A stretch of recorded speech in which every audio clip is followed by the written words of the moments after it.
21장 이스라엘 사람들이 미스바에서 맹세하여 이르기를 우리 중에 누구든지 딸을 베냐민 사람에게 아내로 주지 아니하리라 하였더라. 백성이 베델에 이르러 거기서 저녁까지 하나님 앞에 앉아서 큰 소리로 울며 이르되 이스라엘의 하나님 여호와여 어찌하여 이스라엘에 이런 일이 생겨서 오늘 이스라엘 중에 한 지파가 없어지게 하시나이까 하더니 이튿날에 백성이 일찍이 일어나 거기에 한 제단을 쌓고 번제와 화목제를 드렸더라.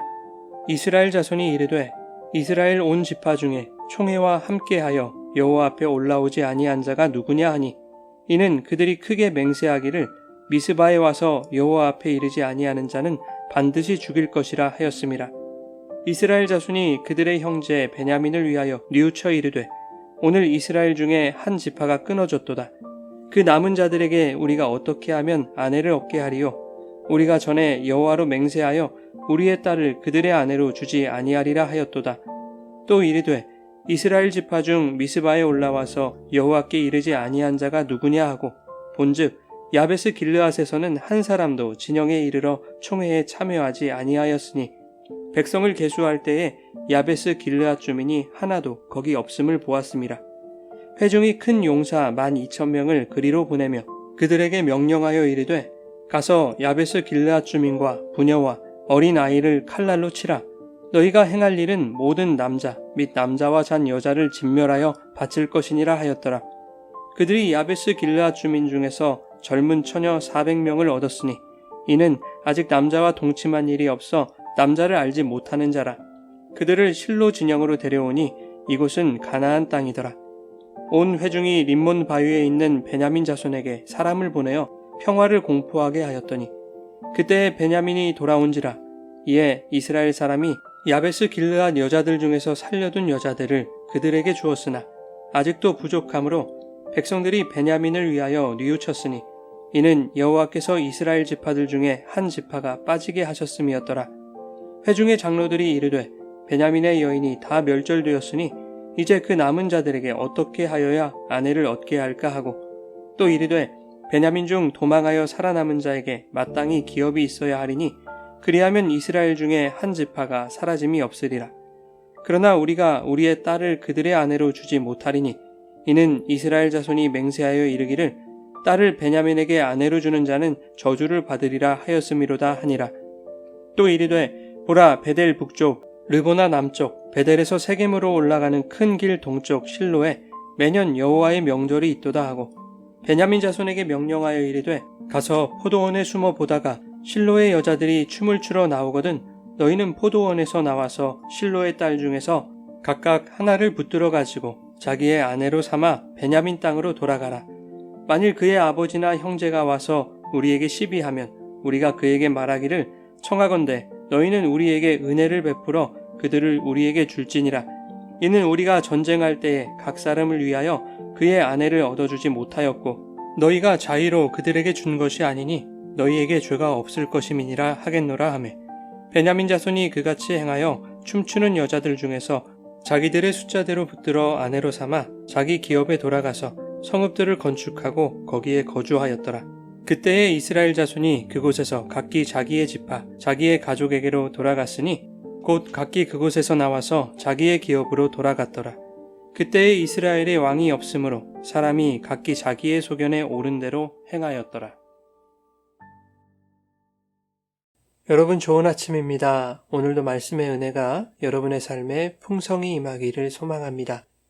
본문은 사사기의 마지막 장인데 마지막 구절이 사사기를 이렇게 정리해주고 있습니다.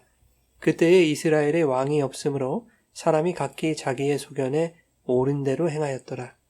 이 말은 오늘 본문에서 일어나는 일들 또한 하나님을 왕으로 모시지 않고 자기 소견에 옳은 대로 행하는 패역한 이스라엘의 죄를 고발하고 있다는 의미입니다. 본문에서 이스라엘은 자신들이 합심하여 베냐민 자손을 도륙한 것에 대하여 후회하고 있습니다. 그런데 3절에 보면 이스라엘은 그것을 하나님 탓으로 돌리고 있죠. 여호와여 어찌하여 이스라엘에 이런 일이 생겨서 오늘 이스라엘 중에 한 지파가 없어지게 하시나이까. 베냐민을 죄의 원흉으로 몰아 도륙하기를 원했던 자들은 40만의 군사를 모았던 온 이스라엘 아니었습니까? 무엇보다 온 이스라엘은 베냐민 자손의 씨를 말려버리기 위해 1절에서 목숨을 건진 베냐민 사람 600명에게 자신의 딸들을 아내로 주지 않을 것에 대하여 미스바에 모여서 맹세하죠. 그런 자들이 베냐민 지파가 이스라엘 중에서 끊어지게 된 것을 하나님의 탓으로 돌린다는 것은 적반하장이죠. 이스라엘 공동체의 파괴의 원인이 자기 소견에 옳은 대로 행했던 이스라엘에게 있음을 인정하지 않고 하나님께 진정한 회개도 없이 울면서 후회만 하고 있는 것입니다.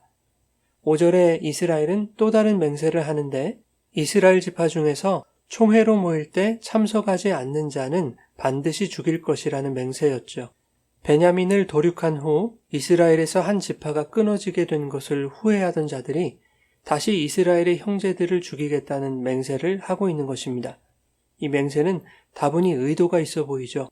이스라엘 중에서 끊어지게 된 베냐민 지파를 되살리기 위하여 나름대로 방책을 내놓았던 것인데 이미 이스라엘은 자신들의 딸을 베냐민에게 아내로 주지 않겠다고 맹세했기 때문에 총회로 모이지 않는 자들은 반드시 죽인다는 맹세를 구실 삼아 그 마을의 여자들을 베냐민 자손의 아내로 줄 목적이었을 것입니다. 7절은 이렇게 말합니다. 그 남은 자들, 즉 베냐민의 남은 자들에게 우리가 어떻게 하면 아내를 얻게 하리요. 이스라엘은 하나님께 묻지 않고 또다시 자신들의 의견과 방책을 내놓고 있는 것입니다. 한편 이스라엘이 미스바에서 총회로 모였습니다. 그런데 야베스 길르앗 주민이 보이지 않자 이번에는 이스라엘이 길르앗 주민을 악의 원흉으로 몰아가죠.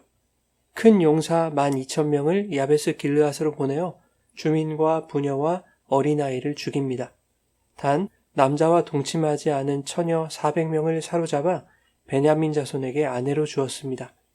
이렇게 인간의 계획과 방법은 악하고 잔인한 쪽으로 흘러갑니다. 자기 소견대로 행하는 인간의 포악함이 이미 이스라엘에게 후회와 눈물을 안겨주었지만 이스라엘은 자신들의 실패와 죄를 회개하지 않고 오히려 그것을 만회하기 위하여 다시 자기 소견대로 계획하고 행했던 것입니다. 그러나 그 결과는 결핍이었습니다. 14절에는 이스라엘 사람이 야베스 길르앗 여자들 중에서 살려둔 여자들을 그들에게 주었으나 아직도 부족함으로 라고 기록하고 있습니다. 아직 200명의 베냐민 사람이 아내를 맞이하지 못했죠. 이렇듯 인간의 방법은 완전함이나 풍족함의 결과를 가져올 수 없습니다. 하나님의 일하심 없이는 인간은 언제나 아직도 부족함인 것이죠. 아직도 부족한 이스라엘은 다시 폭력을 계획합니다. 20절 이하에 이스라엘이 베냐민 사람들에게 이렇게 명합니다. 실로의 여자들이 춤추러 나올 때에 그들을 붙들어서 너희의 아내로 삼으라는 것입니다. 그 여인들의 아버지나 형제가 시비를 걸면 우리가 모든 것을 책임질 테니 너희는 춤추는 여자들 중에서 너희 숫자대로 붙들어 아내를 삼으라고 말하죠. 이렇게 인간들은 끝까지 자기가 가진 힘을 이용하여 자기보다 약한 자를 압제하는 것으로 목적을 달성하려 합니다. 그러나 인간의 방책은 언제나 만족한 결과를 내지 못하는 것이죠. 깨진 이스라엘 12지파를 회복하기 위해 베냐민 사람에게 아내를 만들어주는 일이 그 여인들에게는 참담하고 비극적인 일 아니겠습니까? 본문은 왕이 없으므로 각기 자기 소견에 옳은 대로 행하였다는 이 마지막 구절로 이러한 이스라엘의 세상의 힘을 의지하는 타락한 폭력성과 폐역한 죄의 실체를 분명하게 드러내고 있는 것입니다. 그런데 본문은 실로의 춤을 추는 여인을 등장시킴으로써 인간이 쏟아놓은 쓰레기 같은 방책을 하나님이 개입하심으로 선하게 돌리고 계심을 보여주고 있는 것입니다. 베냐민 자손이 아내를 얻는 일은 인간의 폭력적인 방법으로 완성되는 것이 아니라 하나님에 의해서 완성되는 것임을 실로, 즉 하나님의 집이라는 장치를 통해서 말씀하고 있는 것이죠. 또한 실로에서 나오는 여인들이 춤을 추러 나오는 상황은 이스라엘이 깨뜨린 12지파를 다시 회복하실 수 있는 분은 오직 하나님이심을 확실히 드러내고 있는 것입니다. 춤을 추다라는 단어는 빙빙 돌다, 괴로워하다라는 뜻입니다. 어떠한 몸부림을 의미하기도 하는데 뭔가를 생산하고 창조하는 것에 대한 고통의 몸부림을 의미하는 것입니다. 이사야 54장 1절에 이렇게 말씀합니다. 잉태하지 못하며 출산하지 못한 너는 노래할지어다. 산고를 겪지 못한 너는 외쳐 노래할지어다. 이는 홀로 된 여인의 자식이 남편 있는 자의 자식보다 많음이라 여호와께서 말씀하셨느니라. 이 말씀에서 산고로 번역된 단어가 춤을 추다라는 단어입니다. 즉 실로에서 나와 춤을 추는 여자들은 잉태하지 못하며 출산하지 못하는 자들, 산고를 겪지 못하는 자들을 의미하는 것입니다. 다시 말하면 육적으로 수태가 불가한 여인들이 실로에서 베냐민 자손의 아내로 공급되고 있는 그림인 것입니다. 이스라엘이 내놓은 방책은 결국 아직도 부족함으로 끝나는 것이죠. 아내를 주었으나 임신하지 못함으로 대를 잇지 못하게 되는 상황인 것이죠. 그러나 수태가 불가능한 여인에게서 생명을 탄생하게 하시는 분이 있습니다. 그분은 하나님이시죠. 아브라함의 아내인 사라, 이삭의 아내 리브가, 야곱의 아내 라헬, 그리고 동정녀 마리아. 이들은 모두 인간의 방법으로는 임신할 수 없는 여인들이었지만 하나님은 산고를 겪을 수 없는 자들에게 잉태의 기쁨을 주셨습니다. 결국 본문은 이스라엘이 깨뜨린 12의 공동체는 하나님이 회복시키실 것임을 말씀하는 것으로 마무리되고 있는 것입니다. 그리고 사사기의 독자들에게 이렇게 묻고 있는 것이죠. 그러니 너희는 왕을 누구로 삼을 것인가 하는 것입니다. 사랑하는 여러분, 하나님을 왕으로 삼지 않는 자들의 삶은 언제나 부족함입니다. 자신의 소견대로 사는 자들의 삶의 방식은 늘 이기심과 파괴로 흘러가는데 그것이 결국 자신에게 올무가 되고 부메랑이 되어 돌아오기 때문입니다. 그래서 자기 소견대로 사는 인생은 만족함이 없는 것이죠. 교회를 회복하는 것은 하나님의 능력입니다. 허물과 죄로 죽은 자들, 생명을 잉태치 못하는 자들에게 예수 그리스도라는 생명을 잉태하게 하시는 분은 오직 하나님 한 분이십니다. 그분을 내 삶의 유일한 왕으로 모셔드릴 때 오늘 우리의 삶에서 생명의 역사, 회복의 역사가 나타나게 될 것입니다. 그리스도의 십자가로 부어주신 생명의 은혜만이 우리에게 온전한 만족임을 기억하며 아들을 통해 우리를 구원하시고 당신의 백성으로 회복시켜 주신 하나님 아버지를 왕으로 모시고 살아가는 거룩하고 복된 삶이 되시기를 예수님의 이름으로 축원합니다.